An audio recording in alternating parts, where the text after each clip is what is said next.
ആദ്യമായി പരിശുദ്ധ അമ്മയ്ക്ക് ഞാൻ 1000 നന്ദി പറയുന്നു. ഇന്നിപ്പോൾ ഇവിടെ നിങ്ങളുടെ മുമ്പിൽ ഞാൻ വന്ന് സാക്ഷ്യം പറയാൻ എന്നെ അനുഗ്രഹിച്ച എൻ്റെ പരിശുദ്ധ അമ്മയ്ക്കും ഈശോപ്പനും ഞാൻ ഏറ്റവും ആദ്യം നന്ദി പറയുന്നു. എൻ്റെ പേര് അമൽ സജി. ഞാൻ കോതമംഗല രൂപതയിലെ നാഗപ്പുഴ ഇടവക അംഗമാണ്. ഞാനിന്നിപ്പോൾ ഇവിടെ വന്ന് നിൽക്കാൻ കാരണം സത്യം പറഞ്ഞു കഴിഞ്ഞാൽ എനിക്ക് പരിശുദ്ധ അമ്മ കുറേ അനുഗ്രഹങ്ങൾ വാരിക്കോരി തന്നിട്ടുണ്ട്. അതിലേറ്റവും ആദ്യമായിട്ടുള്ളത്, ഞാൻ ഫിസിയോതെറാപ്പി ആണ് പഠിച്ചുകൊണ്ടിരിക്കുന്നത്. എനിക്ക് ഫസ്റ്റ് ഇയർ 2 സബ്ജക്റ്റ് ഞാൻ ഫെയിലായിട്ടുണ്ടായിരുന്നു. സെക്കൻഡ് ഇയർ തേർഡ് ഇയർ ഒക്കെ ഓൾറെഡി ക്ലിയർ ആയിരുന്നു. ഈ 2 സബ്ജക്റ്റ് സത്യം പറഞ്ഞു കഴിഞ്ഞാൽ എനിക്ക് തോന്നുന്നത് ഞങ്ങളുടെ യൂണിവേഴ്സിറ്റിയുടെ ചരിത്രത്തിൽ ഞാൻ മാത്രമാണ് ഇങ്ങനെ എഴുതിക്കൊണ്ടിരുന്നതെന്ന്. 6-7 തവണ ഞാൻ എഴുതി. എന്ത് ചെയ്ത് കഴിഞ്ഞാൽ ആ 2 സബ്ജക്റ്റ് മാത്രം ഞാൻ പാസ്സാകുന്നില്ലായിരുന്നു. സെക്കൻഡ് ഇയർ തേർഡ് ഇയർ ഒക്കെ ഓൾറെഡി ഒറ്റ അറ്റംപ്റ്റിൽ തന്നെ പാസ്സായി പോയി. ഫോർത്ത് ഇയറിലേക്ക് കയറണം എന്നുണ്ടെങ്കിൽ ഈ 2 സബ്ജക്റ്റോടെ ക്ലിയർ ചെയ്യണമായിരുന്നു. ഞാൻ കുറേ രീതിയിൽ നല്ല രീതിയിൽ പഠിച്ചു നോക്കി, കുറേ പള്ളിയിൽ പോയി പ്രാർത്ഥിച്ചു നോക്കി. എന്ത് ചെയ്തിട്ട് ഈ 2 സബ്ജക്റ്റ് മാത്രം പാസ്സാകുന്നില്ലായിരുന്നു. ആ സമയത്തായിരുന്നു എൻ്റെ കൂട്ടുകാരൻ ബേസിൽ ബേബി എന്ന് പറയുന്ന എൻ്റെ കൂട്ടുകാരൻ കൃപാസനത്തിൽ വരികയും ഉടമ്പടി എടുക്കുകയും അവൻ എല്ലാ വിഷയവും ക്ലിയർ ചെയ്യുകയും ചെയ്ത്. സത്യം പറഞ്ഞാൽ അവൻ എൻ്റെ അടുത്ത് പറഞ്ഞപ്പോൾ പോലും ഞാൻ വിശ്വസിച്ചിട്ടില്ല. കാരണം എൻ്റെ അമ്മ 2023 മുതൽ ഉടമ്പടി എടുത്തുകൊണ്ടിരിക്കുന്നതായിരുന്നു. ആ സമയത്ത് എനിക്ക് വലിയ വിശ്വാസം കാര്യങ്ങളില്ലായിരുന്നു. അവൻ എന്നെ കുറേ നിർബന്ധിച്ചു. ആ ഒരു നിർബന്ധത്തിൻ്റെ പേരിൽ ചുമ്മാ ഒന്ന് ഇവിടെ വന്നേക്കാമെന്ന് വിചാരിച്ച് ഞാൻ സത്യം പറഞ്ഞാൽ വന്ന് വേണ്ടാക്കിയാണ് ഞാൻ ഉടമ്പടി ക്ലാസ് കാര്യങ്ങളൊക്കെ അറ്റൻഡ് ചെയ്തത്, കാര്യങ്ങളും ചെയ്തത്. ഇവിടെ വന്ന് ഫസ്റ്റ് ജോസഫ് അച്ഛനെ കാണാൻ നേരത്ത് ഹോൾ ടിക്കറ്റൊക്കെ ആയിട്ട് നിൽക്കുമായിരുന്നു. അപ്പോൾ ഞാൻ അച്ഛൻ്റെ അടുത്ത് പറഞ്ഞു, അച്ഛാ 6-7 തവണ എഴുതിയിട്ടും ജയിച്ചില്ല, ഇപ്പോൾ എനിക്കറിയത്തില്ല എങ്ങനെയാണെന്നുള്ളത്. അച്ഛൻ എൻ്റെ കൈക്കോട്ട് ഒരൊറ്റ അടി തന്നിട്ട് പോട, ആ ഒരു രീതിയിൽ എന്നെ പറഞ്ഞങ്ങ് വിട്ടു. എനിക്ക് സത്യം പറഞ്ഞു കഴിഞ്ഞാൽ വിഷമമായിപ്പോയി. കാരണം ഒരച്ഛൻ ഇങ്ങനെയൊക്കെ തട്ടിയിട്ട് ഇങ്ങനെ പൊക്കോ ആ ഒരു രീതി പറഞ്ഞപ്പോൾ ഞാൻ അമ്മയുടെ അടുത്തൊക്കെ ദേഷ്യപ്പെട്ടു. അങ്ങനെയാണോ ബിഹേവ് ചെയ്യുന്നത്, അങ്ങനെ എങ്ങനെയാണെന്നൊക്കെ ചോദിച്ച് ഞാൻ കോളേജിലേക്ക് പോയി. ഞാൻ എഴുതിയതിൽ വെച്ച്, ഞാൻ ഈ 6-7 തവണ എഴുതിയതിൽ വെച്ച് ഞാൻ കണ്ടതിൽ ഏറ്റവും ടഫ് പേപ്പറായിരുന്നു. കാരണം 10 മാർക്കിൻ്റെ ക്വസ്റ്റ്യനൊക്കെ ഒരെണ്ണം പോലെ ഞാൻ 10 ഇയർ ആയിട്ടുള്ള ക്വസ്റ്റ്യൻ പേപ്പർ റെഫർ ചെയ്യുക. ഏകദേശം 125 ക്വസ്റ്റ്യൻസ് 2 മാർക്കിൻ്റെ തന്നെ ഞാൻ പഠിച്ചിട്ടുണ്ടായിരുന്നു. എല്ലാ വർഷവും അതിലൊരു 6-7 എണ്ണം വരുന്ന പേപ്പറുകളാണ് ഇങ്ങോട്ടേക്കുള്ളൂ. ഒരെണ്ണം പോലും അതിൽ വന്നിട്ടില്ലായിരുന്നു. ഞാൻ എന്താ എഴുതിയതെന്ന് പോലും എനിക്കറിയില്ലായിരുന്നു. ഞാൻ 100% ഞാൻ ഉറപ്പിച്ചായിരുന്നു ഞാൻ ഫെയിലാകുമെന്ന്. ഞാൻ അമ്മേനെയൊക്കെ വിളിച്ചും പറഞ്ഞു വലിയ പ്രതീക്ഷയൊന്നും വേണ്ട, മിക്കവാറും പൊട്ടും കാര്യങ്ങളെന്ന്. പക്ഷേ ഞാൻ പ്രാർത്ഥന കറക്റ്റായിട്ട് തന്നെ രാവിലെ 5:30 എണീക്കും, പ്രഭാത പ്രാർത്ഥന ചെല്ലും, വൈകിട്ട് 7:30 സന്ധ്യാപ്രാർത്ഥന ചെല്ലും. പ്രാർത്ഥന മാത്രം ഞാൻ മുടക്കാണ്ട് ചൊല്ലിക്കൊണ്ടിരുന്നു. അതേപോലെ മാതാവിൻ്റെ അടുത്ത് എപ്പോഴേക്കും എനിക്കൊരു, ഞാൻ ഒറ്റയ്ക്ക് ഇരിക്കുന്ന സമയത്ത് എനിക്കിങ്ങനെ ആരാണ്ട് എൻ്റെ കൂടെ ഉള്ള കണക്കും എനിക്ക് തോന്നിയായിരുന്നു. അതേപോലെ തന്നെ ഇവിടെ ഞാൻ 2025 ജൂലൈ 30-ാം തീയതിയാണ് ഞാൻ ഫസ്റ്റ് വന്ന് ഇവിടെ ഉടമ്പടി എടുക്കുന്നത്. ഉടമ്പടി എടുത്ത സമയത്ത് എനിക്ക് സത്യം പറയാം, ഇവിടെ നിന്നൊരു മുല്ലപ്പൂവിൻ്റെ കണക്ക് ഒരു സ്മെല്ല് കാര്യങ്ങൾ എനിക്ക് തോന്നിയായിരുന്നു. പക്ഷേ ഞാൻ അപ്പോഴും ഓർത്ത എൻ്റെ മനസ്സിൽ കുറേ അവിശ്വാസം കാര്യങ്ങളുണ്ടല്ലോ. അപ്പോൾ ഞാൻ അപ്പോഴും ഓർത്ത് ഇവിടെ എന്തെങ്കിലും സ്പ്രേ അങ്ങനെ എന്തെങ്കിലുമൊക്കെ വെച്ചേക്കുന്നതായിരിക്കും, അല്ലെങ്കിൽ മുല്ലപ്പൂവിൻ്റെ ആയിരിക്കും. ഞാൻ അങ്ങനെ വിചാരിച്ചു. ഞാൻ വലിയ കാര്യമായിട്ട് ജസ്റ്റ് വീട്ടിലൊന്ന് പറഞ്ഞ് പോയി. ഞാൻ അന്ന് തന്നെ ഇവിടെ നിന്ന് ഉടമ്പടി ആദ്യം എടുത്ത് വീട്ടിൽ ചെന്ന് പ്രഭാത പ്രാർത്ഥന ചെല്ലണ സമയത്ത് രാവിലെ തിരി കത്തിച്ചപ്പോൾ എനിക്ക് ഈ സുഗന്ധദ്രവ്യം ആ റൂം ഫുൾ എനിക്ക് നിറഞ്ഞു കിട്ടി. അപ്പോഴേ എന്നോട് വല്യമ്മച്ചിയൊക്കെ പറഞ്ഞു, മാതാവ് നിൻ്റെ കൂടെ ഉണ്ടെന്ന് പറഞ്ഞു. ആ ഒരു വിശ്വാസത്തിൽ കാര്യങ്ങൾ പോയി. ഫസ്റ്റ് ഇയറിൻ്റെ റിസൾട്ട് കാര്യങ്ങൾ വന്നു. ഞാൻ തോക്കുമെന്ന് പ്രതീക്ഷിച്ചിരുന്ന സാധനമാണ്. മാതാവ് എന്നെ പാസ്സാക്കി തന്നു. അപ്പം മുതൽ എനിക്കൊരു വിശ്വാസം കാര്യങ്ങളൊക്കെ എൻ്റെ മനസ്സിൽ വന്നു. ഞാൻ രണ്ടാമത് ഇവിടെ വന്നു, ഉടമ്പടി കാര്യങ്ങൾ പുതുക്കി. എൻ്റെ 4th ഇയർ എക്സാം കാര്യങ്ങൾക്ക് പോയി.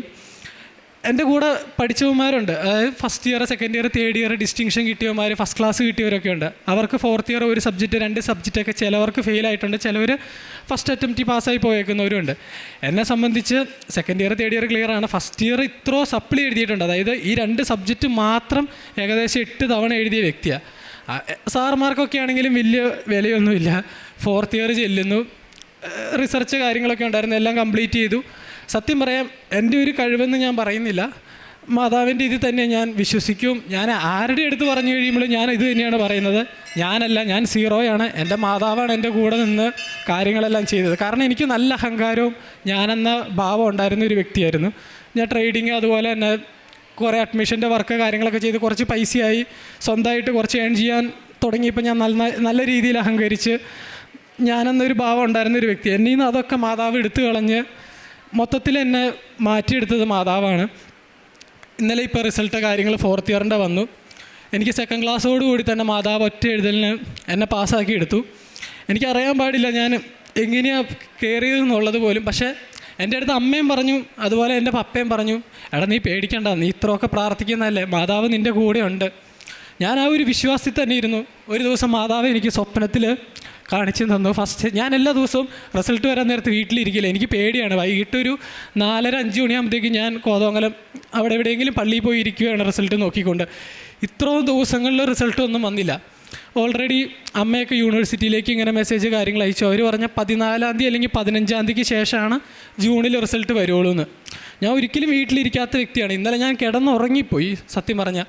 എനിക്കത് തന്നെയാണ് മാതാവ് എനിക്ക് സ്വപ്നത്തിലും കാണിച്ചു തന്നത്. ഞാൻ എൻ്റെ വല്യപ്പച്ചൻ്റെ അടുത്ത് ഏറ്റവും ആദ്യം പോയി റിസൾട്ട് പാസ്സായി എന്ന് പറഞ്ഞ് കൈയടിച്ച് വല്യപ്പച്ചനെ കെട്ടിപ്പിടിക്കുന്നത്. ഞാൻ ഇന്നലെ ഉറങ്ങിപ്പോയി. ഞാൻ 6:15 ആയിപ്പോൾ എണീക്കും. എനിക്ക് 10-20 കോൾ വന്നുകൊണ്ടിരിക്കുക. ഞാൻ പപ്പയുടെ കോൾ എടുത്തു കഴിഞ്ഞപ്പോൾ പപ്പ പറഞ്ഞു, എടാ എക്സാം പാസ്സായി. ഞാൻ നേരെ അപ്പം ഓടിച്ചെന്ന് നോക്കുമ്പോൾ വല്യമ്മച്ചിയൊന്നും വീട്ടിലില്ല, വല്യപ്പച്ച മാത്രമേ ഉള്ളൂ. എന്താണ് എനിക്ക് സ്വപ്നത്തിൽ മാതാവ് കാണിച്ചു തന്നെ അത് തന്നെ ഇന്നലെ സംഭവിക്കുകയും ചെയ്തു. അതേപോലെ തന്നെ റിസൾട്ട് വരുന്നതിന് ഒരാഴ്ച മുമ്പ് ഞാൻ ഗ്രോട്ടോയിൽ പ്രാർത്ഥിച്ചുകൊണ്ടിരുന്ന് കഴിഞ്ഞപ്പോൾ ഇതേപോലെ തന്നെ മാതാവിൻ്റെ സുഗന്ധാഭിഷേകം കാര്യങ്ങൾ എനിക്ക് നല്ല രീതിയിൽ കിട്ടിയായിരുന്നു.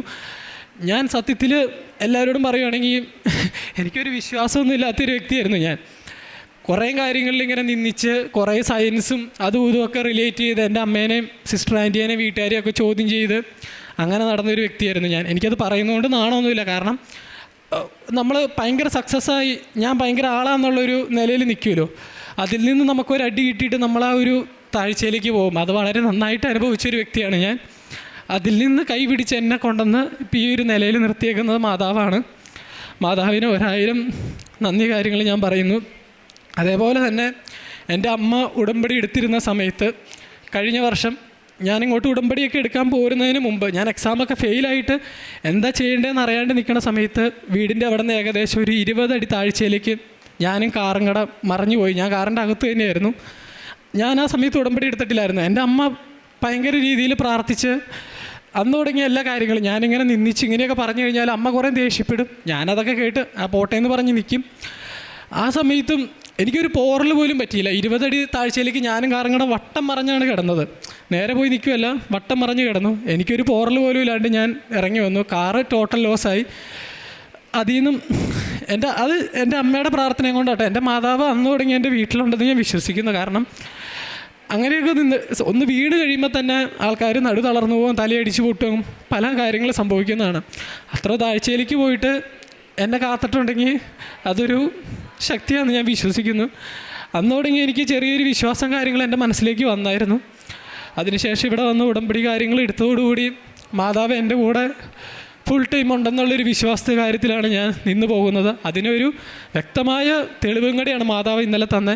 ഞാൻ അമ്മോട് പറഞ്ഞിട്ടുണ്ടായിരുന്നു, എക്സാമിൻ്റെ റിസൾട്ട് വന്ന പിറ്റേ ദിവസം അമ്മയുടെ അടുത്ത് വന്ന് ഞാൻ സാക്ഷ്യം കാര്യങ്ങൾ പറഞ്ഞോളാം, എന്നാൽ അത് എത്ര ബുദ്ധിമുട്ട് എന്ത് കാര്യങ്ങൾ അനുഭവിച്ചാലും വരുമെന്ന് പറഞ്ഞായിരുന്നു. എൻ്റെ അമ്മയും അങ്ങനെ തന്നെയായിരുന്നു നേർന്നത്. ഇന്നലെ വൈകിട്ട് 6:30 റിസൾട്ട് വന്നു, പാസ്സായി. എല്ലാവർക്കും സന്തോഷം കാര്യങ്ങളായി. ഇന്ന് എൻ്റെ അമ്മയുടെ അടുത്ത് വന്ന് സാക്ഷ്യം കാര്യങ്ങൾ പറയാനും എനിക്ക് അനുഗ്രഹം കാര്യങ്ങൾ അമ്മ തന്നു. അതേപോലെ തന്നെ നേർച്ച വസ്തുക്കൾ, അതും ഞാൻ എടുത്തു പറയേണ്ട ഒരു കാര്യമാണ് എല്ലാവരോടും.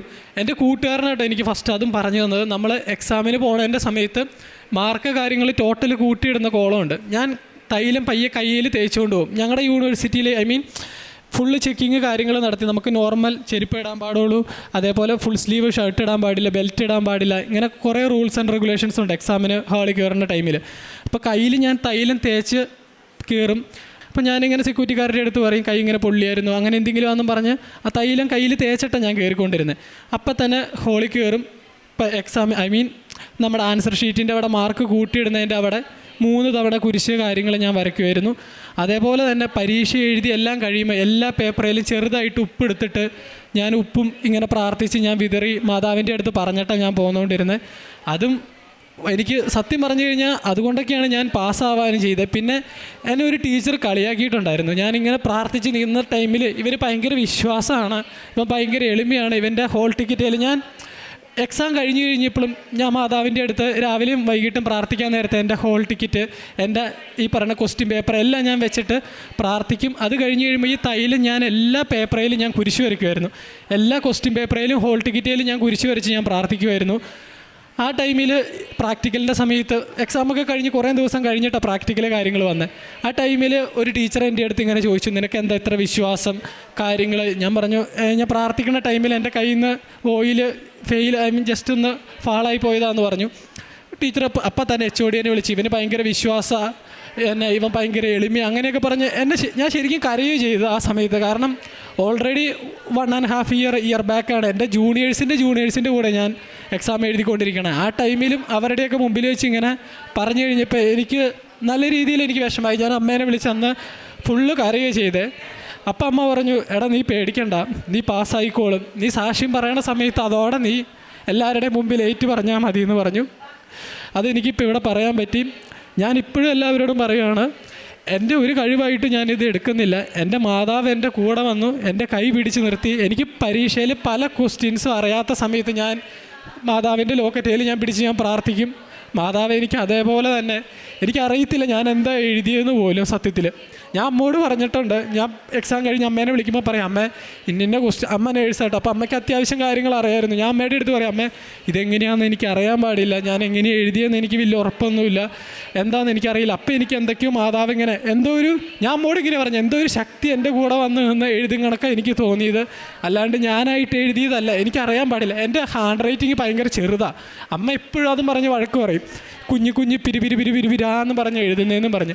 പക്ഷേ ഈ തവണയൊക്കെ പരീക്ഷ എഴുതിയത് എന്താണെന്ന് പോലും എനിക്കറിയില്ല. എൻ്റെ ഹാൻഡ് റൈറ്റിംഗ് ഒക്കെ ഞാൻ എഴുതി പഠിച്ചതിൻ്റെ അകത്ത് കണ്ടിട്ട് അമ്മ എന്നെ പറഞ്ഞു, ഇത്ര വലുതാക്കിയ കൊച്ചെ എഴുതണ്ടേ, ഇങ്ങനെ എഴുതണ്ടേ എന്നുള്ളത്. പക്ഷേ സത്യം പറയാൻ ഞാനല്ല അത് എഴുതിയത്. ഞാനിപ്പോൾ എഴുതിയ സമയത്ത് എൻ്റെ ഹാൻഡ് റൈറ്റിംഗ് ചെറുതായി പോയിക്കൊണ്ടിരിക്കും. ആ സമയത്ത് എൻ്റെ കൂടെ എൻ്റെ മാതാവ് കൈ പിടിച്ചിട്ടാണ് അത്ര നന്നായിട്ട് നല്ല വൃത്തിയായിട്ട് എല്ലാം എഴുതി കാര്യങ്ങളെല്ലാം പെർഫെക്റ്റാക്കി തന്നത്.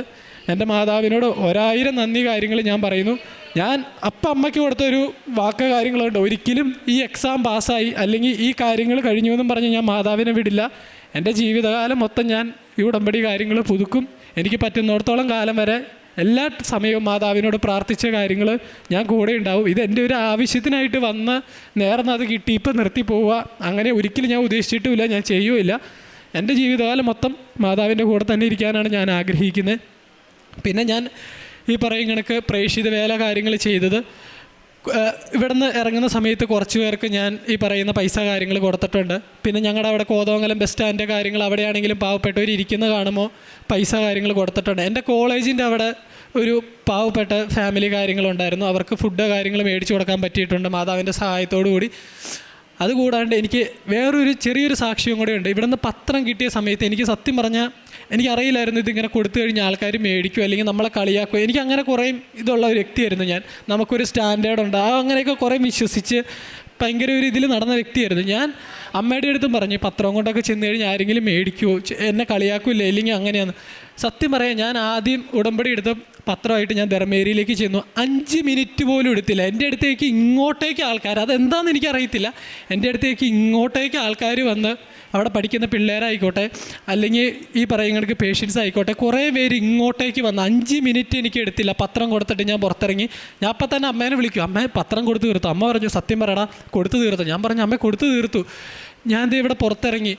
എനിക്ക് തന്നെ വിശ്വസിക്കാൻ പറ്റിയില്ലായിരുന്നു. അതിനുശേഷം ഇവിടെ ഉടമ്പടി പുതുക്കിയപ്പോൾ ഞാൻ അമ്മോട് പറഞ്ഞിട്ട് പിന്നെയും 2 പേപ്പറോടെ കൂടുതൽ കാര്യങ്ങൾ ബൾക്കായിട്ട് മേടിച്ച് കൊണ്ടുപോയി കൊടുക്കുക ചെയ്ത്. എനിക്കിപ്പോൾ സന്തോഷമുള്ളൂ ഇത് കൊടുക്കുന്നതിൽ. കാരണം എൻ്റെ അനുഭവവും കാര്യങ്ങളും മറ്റുള്ളവരോട് പറയാനും പറ്റും.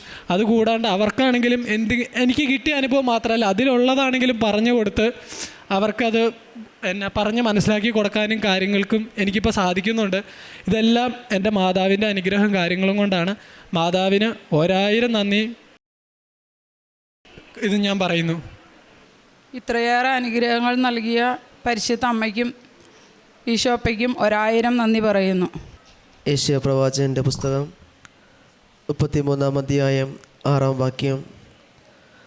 അവിടുന്നാണ് എൻ്റെ ആയുസ്സിൻ്റെ ഉറപ്പ്, രക്ഷയുടെയും ജ്ഞാനത്തിൻ്റെയും അറിവിൻ്റെയും സമൃദ്ധി അവിടുന്ന് തന്നെ. അവർ നൽകുന്ന സമ്പത്ത് ദൈവഭക്തിയാണ്. അമൽ സജി നാഗമ്പുഴ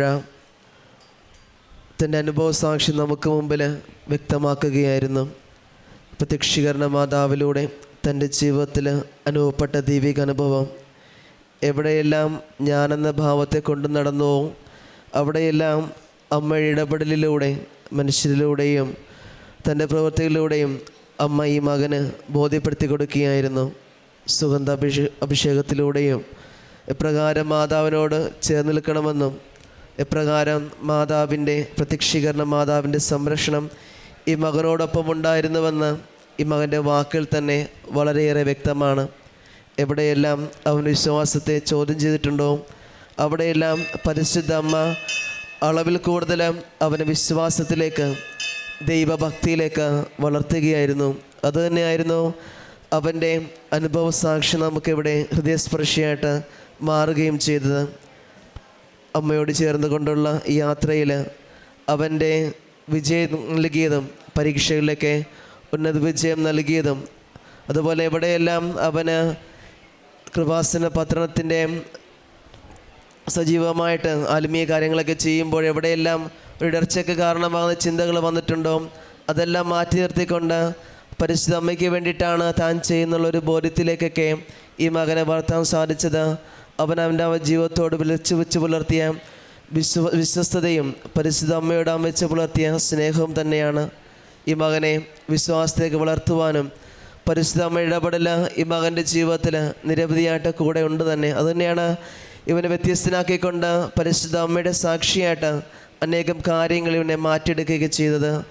ഇന്ന് എൽത്താരക്ക് മുമ്പിലായിരിക്കുമ്പോൾ പരിശുദ്ധ അമ്മയുടെ സാക്ഷിയായിട്ട്, പ്രത്യക്ഷീകരണ സാക്ഷിയായിട്ട് ഇനിയും നിരവധി അനുഗ്രഹങ്ങൾ പരിശുദ്ധ അമ്മ വഴി ഇവൻ്റെ ജീവിതം ഉണ്ടാകട്ടെ എന്നൊക്കെ പ്രാർത്ഥിക്കുകയും ഒപ്പം അടുത്ത സന്നിധിയിൽ കേൾക്കുന്ന നമ്മുടെ ഓരോരുത്തരേക്ക് ജീവിതത്തിൽ പ്രത്യക്ഷീകരണ സാക്ഷിയായിട്ട് നമ്മൾ ഓരോരുത്തരേക്ക് മാറ്റണമേ എന്ന് നമുക്ക് പ്രാർത്ഥിക്കുകയും ചെയ്യാം. അത്യപൂർവ ദൈവാനുഭവങ്ങൾ ഇനി നിങ്ങൾക്കും സ്വന്തം. ഈ യൂട്യൂബ് ചാനൽ ഇതുവരെ സബ്സ്ക്രൈബ് ചെയ്തിട്ടില്ലെങ്കിൽ ഇപ്പോൾ തന്നെ സബ്സ്ക്രൈബ് ചെയ്യുക. ഈ വീഡിയോ ഇപ്പോൾ തന്നെ നിങ്ങളുടെ സുഹൃത്തുക്കൾക്ക് ഷെയർ ചെയ്തുകൊണ്ട് കർത്താവിൻ്റെ പ്രേക്ഷിതരാകുക.